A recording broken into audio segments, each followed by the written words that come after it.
كاميرات المونو ترصد حاملين موبايلات، إذا حققت 5000 مخالفة خلال هذا الشهر قيمتها 5 مليون يورو. هذه الكاميرا اسمها كاميرا المونو لحاملين الموبايلات في هولندا.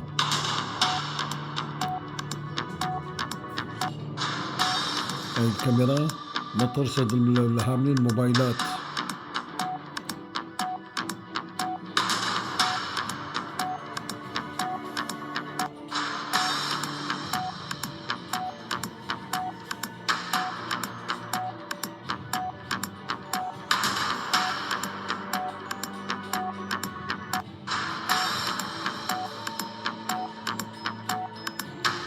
هاي الكاميرا اللي عم بتخالف حاملين موبايلات في شمال هولندا، اسمها كاميرات المونو،